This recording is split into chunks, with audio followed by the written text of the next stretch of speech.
Hi, it's Peter Hansens again with Peter Wang. Good to see you again, Peter. We've changed venues. We are now gone from the UBC campus to the beautiful seaside community of Steveston, which looks out onto Vancouver Island, which I am looking at now. And we're going to move now to discussions that will be more to the point and more about the present day relationship between Canada and the People's Republic of China. Both Peter and I have just finished the book Claws of the Panda. So this book is very revealing in the relationship between the PRC and Canada over the period since 1970 when Canada recognized the PRC. So Peter has put together, as I mentioned, these questions, which I will answer in a rapid-fire sequence, and we will be able to get into some very interesting discussions. So come along with us in our journey. As you mentioned it just now, the Claws of Panda. May I ask you a question? Is it a time for Canadians to abandon the missionary spirit? Absolutely, and that's a very good pointed question, and I thank you, Peter, for it. Yes, it is high time that Canada stopped its Christian missionary attitude towards the People's Republic of China. The relationship now has matured, and I think in the past couple of years, since the arrest of Meng from Huawei, I think it is abundantly clear that Canada needs to have a more open and a more mature relationship with the People's Republic of China. China, in its governance, will not change. It is up to us to adapt to that new reality. So I think we need now to readdress our relationship with the PRC, which is what I believe is happening in Ottawa right now. There's a complete readjustment and realignment in our relationship with the People's Republic of China, which will be done with the present day realities of that relationship. With that being said, it gave me an impression that the Canadian people are naive when it deals with the relationship between Canada and China. I think it is. I think it is based upon a nostalgic view of China by Canadians, and that is predicated on past experiences, right? Whether it be with Dr. Bethune or Canada's recognition of China in 1970 by Justin Trudeau. I think there has been a nostalgia that we could change the PRC, but it's the governance of China that needs to change.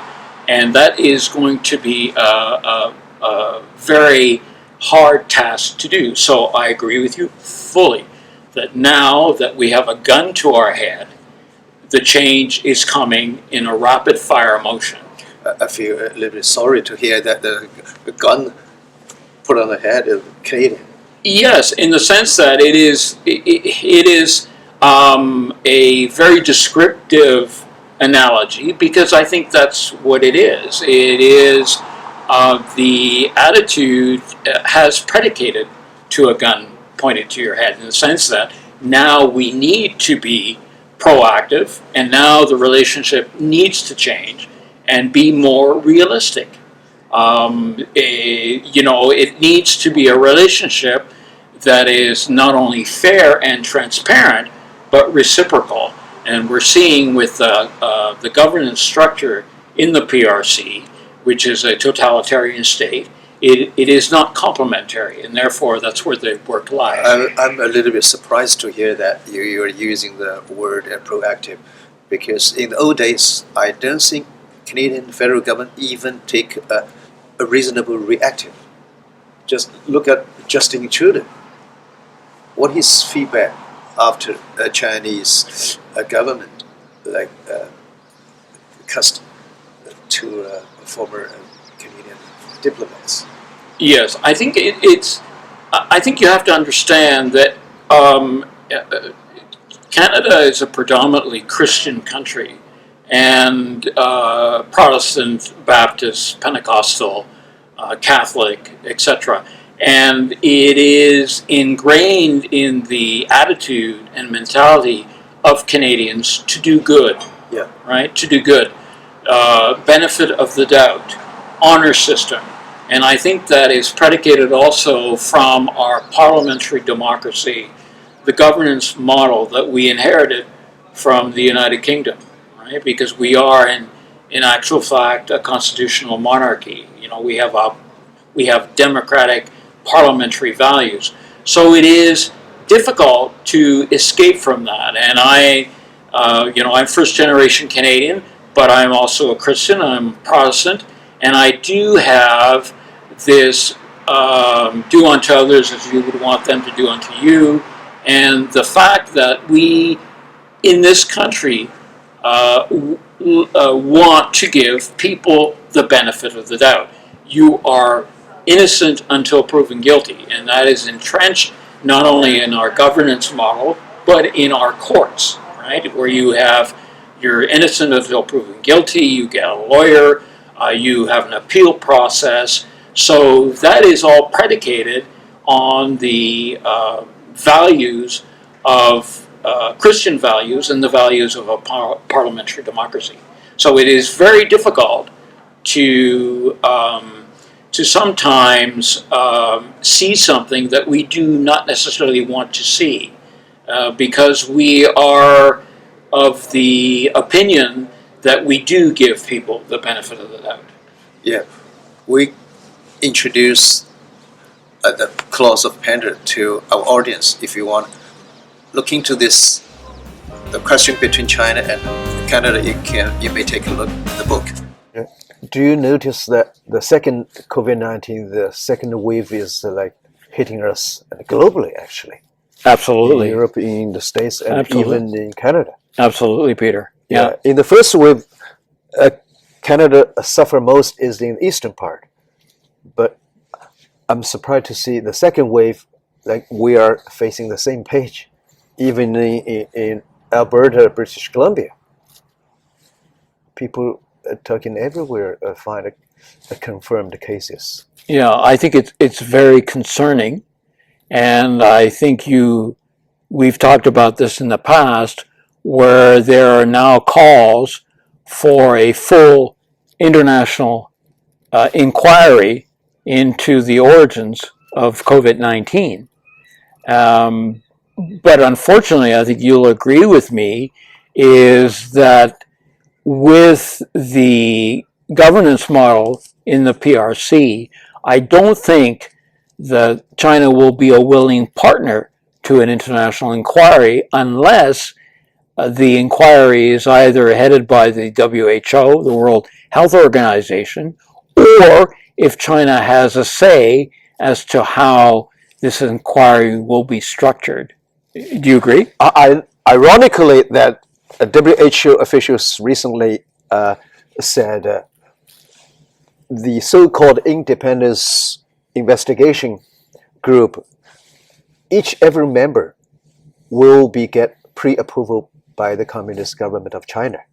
With that being said, as we all know, Donald Trump played the leading role of blaming the CCP's responsibility, or hold CCP accountable in unleash the pandemic.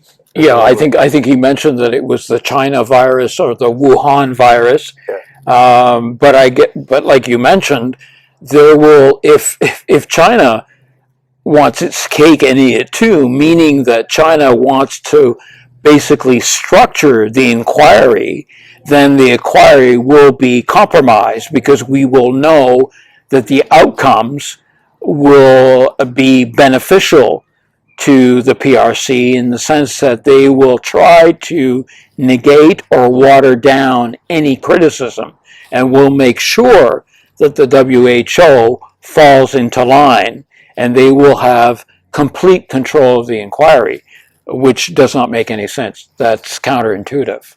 Do you not agree? Oh, yeah, of course, I agree. Yeah. So with that being said, do you think the Western world should hold CCP accountable for the COVID-19? Absolutely, absolutely. I think a certain measure of accountability is not only needed; it must be demanded.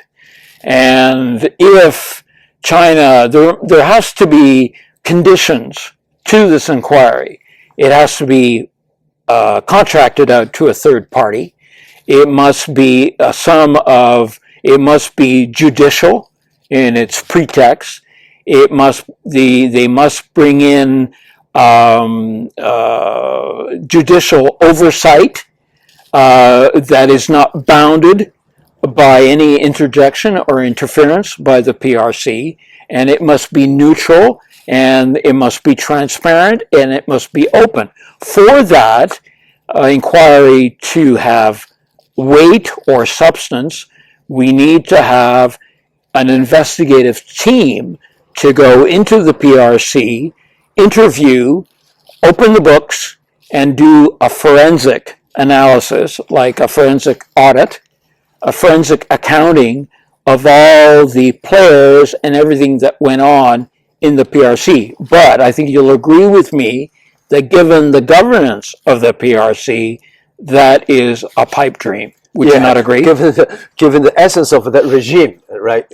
Fundamentally, lack of transparency. So how can you look into this forensic investigation? They don't. I don't think anything forensic exists in China. Forensic accounting, forensic anything, forensic detectives, or anything forensic, because it is detailed oriented, and it can be seen as an affront of or a criticism of the PRC. They are not used to it, so of course. At the end of the day, they would be outraged. They would not accept it. I don't think such sort of independent investigation will be feasible because, as a matter of fact, as you know, I'm quite familiar with the capital market. All those public companies listed on the New York Stock Exchange, only China is an exception in the sense that they didn't provide those auditing draft forensic auditors to the SEC. Yes, that's why the Donald Trump is saying one day they will expel all the Chinese public companies listed from New York Stock Exchange. Exactly, because they are only exceptional, without totally abided by all the accounting rules. Yeah, I think what you have pressed on is interesting because it is very revealing as how the West, and specifically the corporate West, be it corporate Europe, corporate America, or corporate Canada, were enablers more than willing to bend oversight to gain access to the very lucrative Chinese market. And I think you'll agree with me that you cannot go into the market in China and take it as a whole, as the book Jaws of the Panda pretext, is that when you do business in China, you do business with a specific region of China, and every region of China is basically 50 to 100 million people. So you're not tackling the whole of the market of the PRC, if I'm not mistaken. Mm-hmm. So that is something that the corporate world has learned to adjust to, that you go into the Chinese market with a regional outlook rather than a nationwide, because just a specific region of China is a market that's probably the size of the UK or France or Italy in that instance. But again, it shows that in some ways, corporate whatever, if it's corporate Europe or corporate Canada or corporate America, has in some way, shape, or form been enablers to help the ascent of the PRC into the world's, not only the world's largest trading nation, but in essence the world's second largest economy, which they have done in the period of maybe from the end of Deng Xiaoping to now, which is roughly in under 25 years, which is remarkable. But they've been enabled to do that. They've been enabled, and I think that's where it comes. And now that enabling has come with a cost, right? Yeah, and today they have to make a choice to continue their previous do-good mentality, Exactly. or to change their attitude to way to manage the Well, relationship with. I think what happens is that when you enable something, then in some ways you get to a point, you get to a fork in the road where that enabling becomes counterproductive. Because if you enable too much, then you are dispensing of your control, right?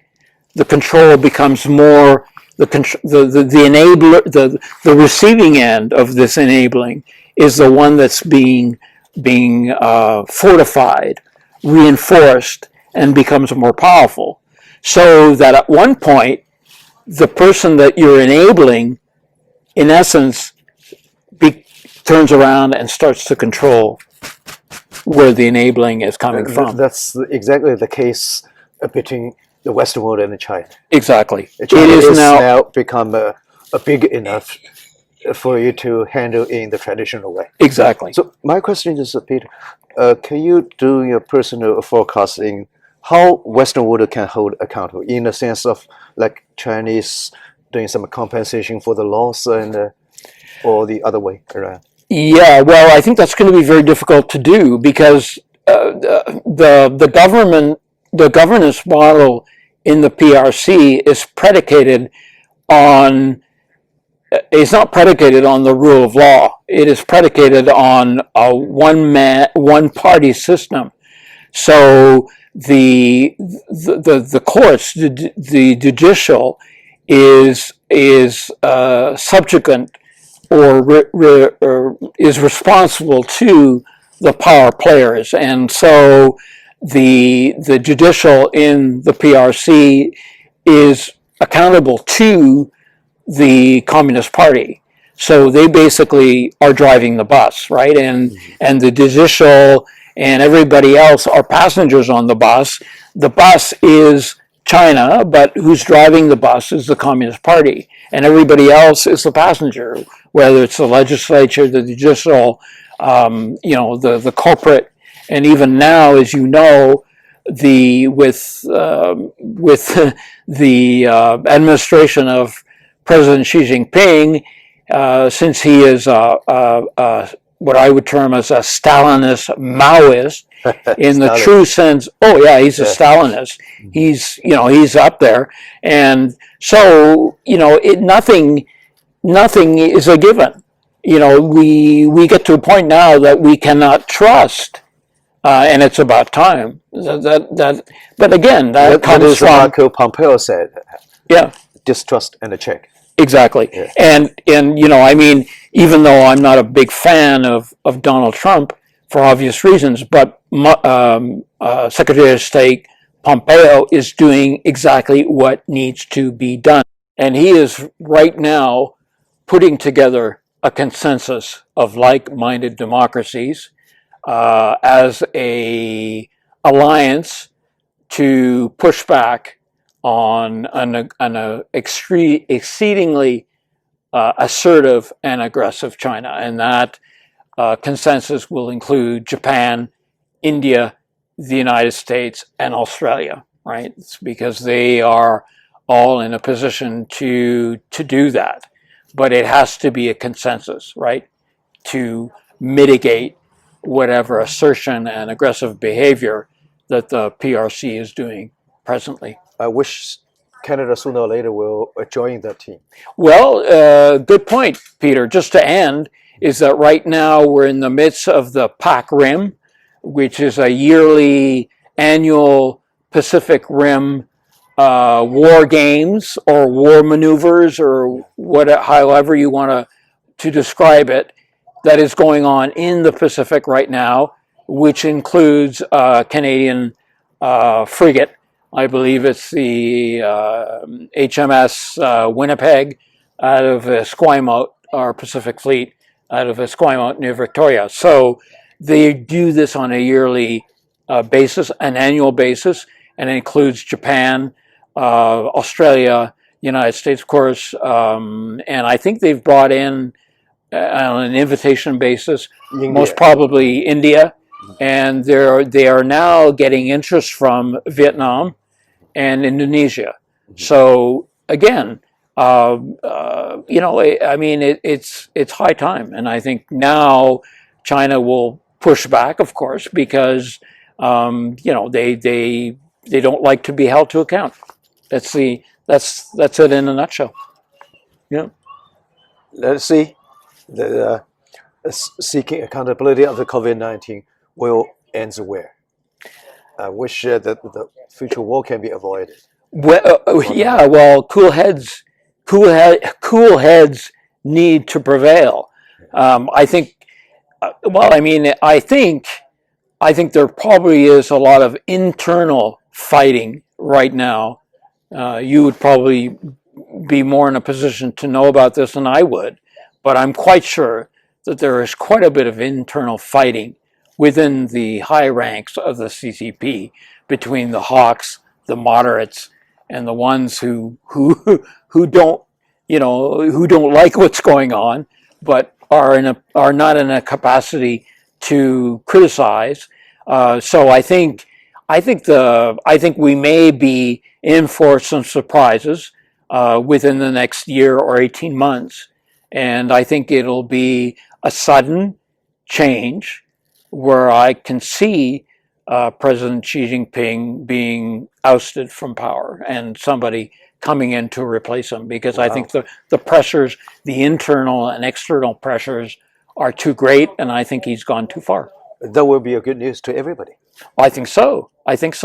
But the collateral damage that'll come out from that will be really revealing to see if China, in fact, honestly wants to change, or whether or not this will be a puppet of Jiang Zemin, or a puppet of somebody who will just continue the legacy in an abbreviated format that will be will seemingly be more adapted to values outside of the PRC governance. No tremendous social change without any cost. Of course. The question is, who will pay the cost most, right? Well, who's paid the cost up to now? Will the CCP, the benefit group, that pay the cost? Well, I think what's happening now in the United States is first and foremost in that with Mike Pompeo and Malcolm Turnbull in Australia is sanctions, right? Yeah. The freezing of capital outflows, the freezing, my apologies, on the bank accounts from capital outflows of 5, 10, 15 years ago. And they know where they are because the banking rules predicate that any suspicious transactions must be reported to regulatory authorities. So I think what's going to happen is that for a lot of the high officials in the CCP who are conflicted, will now see their assets, offshore assets, being frozen, and they will not have access to those assets. So it's a lose-lose for them. They're going to be stuck, and they're not going to be able to go to Plan B and do their escape. Right? Yeah, the day once all those offshore bank account of those corrupted high rankings government officials being disclosed, then that will be the truly end of the day of the CCP. Yeah, absolutely. Yeah. Thank you, Peter, for giving us a briefing.